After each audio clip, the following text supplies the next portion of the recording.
Get my 6. What's up, everybody? Welcome back to Homesteading Off the Grid, the most popular homesteading channel on the entire internet that has absolutely nothing to do with homesteading. So, yes, get my 6. If you've forgotten, I know I've been very inconsistent this calendar year here on this social media platform because we're spending the majority of our time on another one. Thank you for joining us over there at Sick Twisted Humor on Facebook. It's been a huge success. Appreciate your support. But what get my 6 means is look behind me, because you never know who or what, like the world hide and seek champion, may or may not show up back here. So I'll point out there is 0 wind, 0 breeze. You can see there's still a lot of leaves, a lot of foliage on the trees. So it would be hard to see anything back in there unless it came right up to the tree line. But note the light in between the trees. There's a sky back there. Watch for those lights to go in and out, because if they do, it's from something moving around back there. There's no wind. So, my gosh, I'm ready for fall. Are you? Just walking up the hill here, and I'm in shape. I work out like all the time, but it's so humid. It just takes my breath away to walk a couple hundred yards up the hill here to the campground to tell some stories. So I'm ready for fall. And I was thinking about that a lot today. And so it kind of got me in story mode because, of course, October's in fall, Halloween's in October. And yeah, I just saw that too. Yeah, keep your eyes on that. Put timestamps so everybody else can see it too. So I got a couple stories I'm going to tell you, and then one I'm going to read to you. Submitted by one of our viewers in West Bygod, Virginia, Nina Petrie. Yep, Nina Petrie. She submitted several stories for the True Hauntings volumes. This is going to be in volume 4. Hang in there with me, Nina, and everybody else that loves to read those. It is coming. It's just, we've got so many irons in the fire. School's going to start back, but that doesn't mean I'm going to have much time. Probably going to have less because I start coaching again. Which I love to do, but everybody's busy, right? Enough with the excuses. So just a couple nights ago, my family and I were invited by some friends to go up and have dinner with them. And we ended up sitting around the fire after we had dinner at their place. And as things always do in such situations, we worked our way around to ghost stories and tales of the paranormal, supernatural, all kinds of weird stuff. And so I kind of wanted to share one with you. It's really simple. It's really brief, but I think it's pretty profound. So this woman, friend of ours, she's the wife and the mother in this family, back in, I think it was 2007, she went on a mission in Africa. And, she's 50-ish right now. So she would have been 35-ish back then. And the reason for me to point out her age is because she wasn't a teenager. She wasn't some, naive 15-year-old who would believe anything she was told. And they were working with folks in villages where they practiced black magic, the dark arts, voodoo, hoodoo, whatever you call that stuff. And so when the pastors, the people from her mission, told her and the other missionaries, listen, don't take anything from here home. These people do things that just something might stick with an item you take. Well, of course, this lady thought that was all just nonsense because she was, pushing middle age and didn't believe in any of that stuff. Well, she ended up taking something home with her.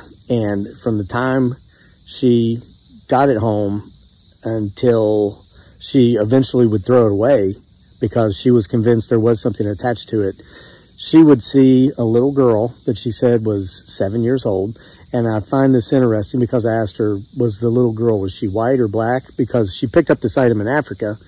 She said the little girl was white, and the item was actually an antique from a European nation that had made its way into this village in Africa. So she would see this little girl just walk through her bedroom in the middle of the night. She would see her standing at the top of the stairs, and she never felt scared or as if she were in danger. However, shortly after she would see the little girl, and it was just a fleeting image. I mean, she would be there and then she would be gone. And it didn't happen all the time. It happened very irregularly. But anytime that did happen, almost immediately after the little girl was gone, she could feel the presence of something sinister. And there were a couple of times when she felt this presence behind her at the top of the stairs in her house just before she was to go downstairs. And she honestly felt that she was going to be pushed down the stairs, and she would stop and she would turn around, but of course nothing was there. So she said this went on for a couple of years. Her children were scared, and so she got rid of the item. She didn't tell me how. Maybe she just threw it away, but the stuff stopped, right? Everybody in the family had a story. They have a lot of antiques. The man, his mom used to be an antique dealer, so their house is full of antiques. And they have a daughter who's in her early 20s now, just graduated from college. Kudos for her, who moved halfway across the country. She refused to take any of these items with her from the house because she believed there were attachments, there were things attached to them, and she didn't want to take it with her when she moved halfway across the country. So they have an adult son who is also in his early 20s, and he reports a very similar presence to the one his mother felt at the top of the stairs, but it's not in that house. That was a different house. It's not the house they live in now, but he can feel this presence. This is creepy. This is really creepy. He can feel the presence right back here directly behind me because our properties are close to each other, and he'll go home from work and he'll get out of his car and he just feels like he's being watched, and it's always from this one direction. And I got chills when he told me this story, especially when he told me the direction it was from, because here's the deal. There's been times I've been out here, like a ton of times, and you guys have seen it on video, where I feel like I'm being watched. Now, we did have a couple of voyeuristic individuals, one on one side and one across the road on the other, where, you know, I mean, we would just catch them. I mean, one old dude with binoculars, and then the other guy always creeping behind his curtains, you know, having to turn, and there he goes, backing up, thinking he's getting away without being seen. But here's the interesting thing about that. During the times in which I felt like I was being watched, it wasn't coming from the direction or the directions of those two voyeuristic individuals. It was from back here. And so it wasn't from these creepy guys being creepers.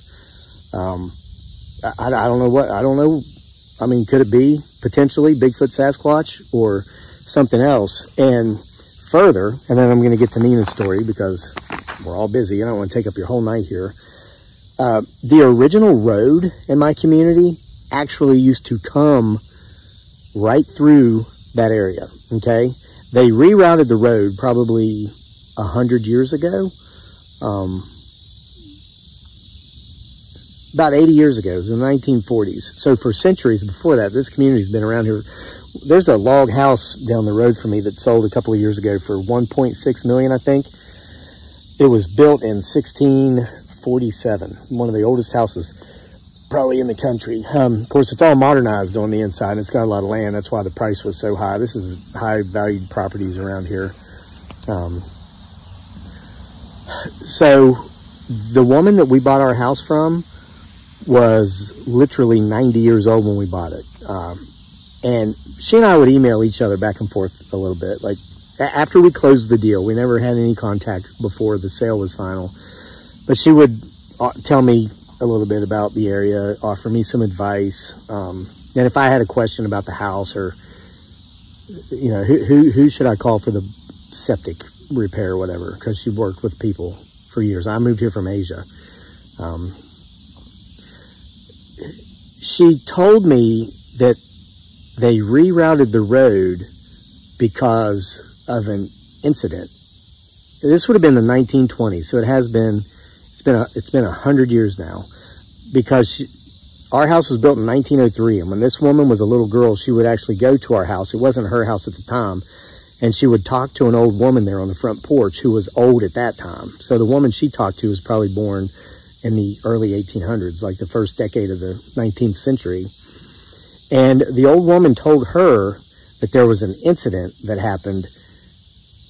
There was a tragedy, and it caused the powers to be, or the powers that be, to reroute the road because nobody would go close to that area. And you can go back here in the woods and you can find like the remains of old horse-drawn vehicles from like the 1800s. It's like they were just left and abandoned. So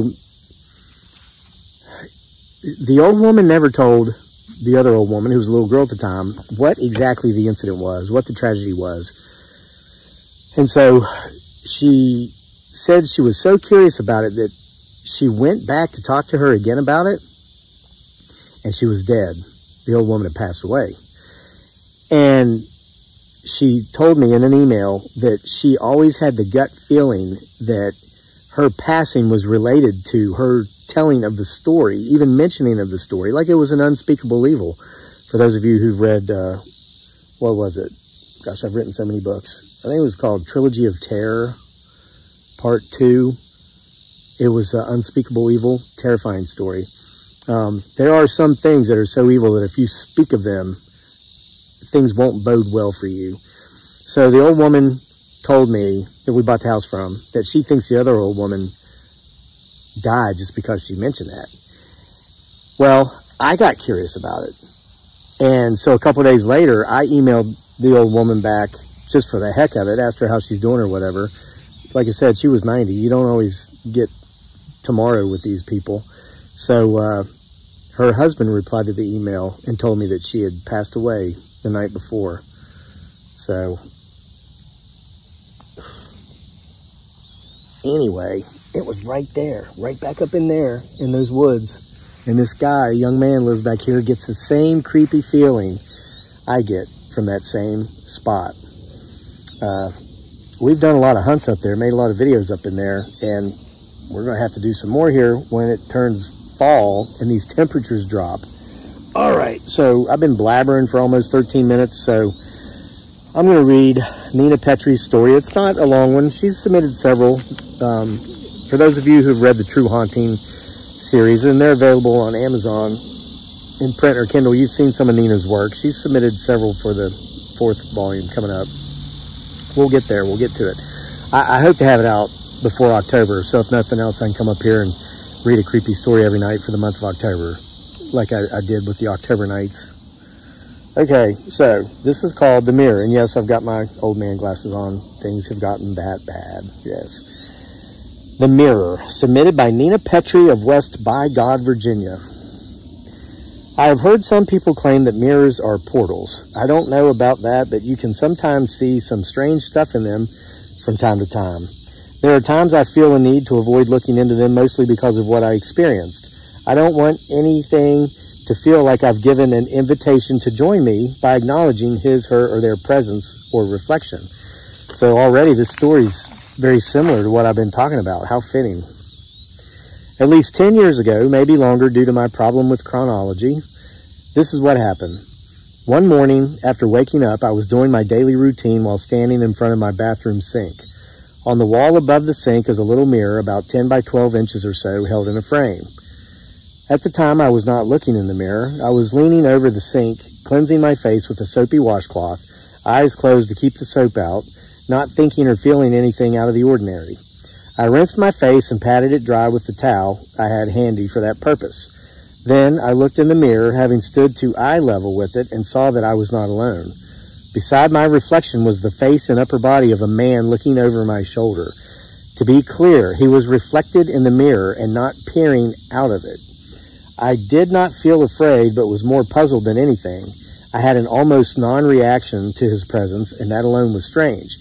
He had dark brown eyes and darker brown shaggy hair, a mustache, and a full beard. Not like the ZZ Top guys, but fairly trimmed yet not sculpted. He was wearing a polo shirt with stripes in muted blues. He did not speak, did not share, but rather just looked. Or did not stare. He just looked. There wasn't much of an expression on his face. No anger, no smile, just a regular resting face, almost as if he wasn't really interested in what he was seeing. I turned around to look behind me. There was no one there. I knew there wouldn't be because the space between the sink and the commode wouldn't allow for anyone to be in that spot without touching me. No one touched me. I turned again to the mirror, but he was gone. I have no idea who he was. I had never seen him before nor since. But because of that having occurred, I have been cautious with mirrors just in case. This event was just another strange happening in the story of my life. I can't say that I've gotten used to such happenings, but I don't freak out as much about them anymore. I just go with the flow. What else can you do? The end. Thank you, Nina. That was a wonderful story. Thanks for sharing that with us. I love how just an incident that takes place over the course of just a matter of seconds can leave such a lasting memory and be so shareable worthy. That's a really creepy story, and it goes along with everything else that I was talking about up until that point. So I guess that's it.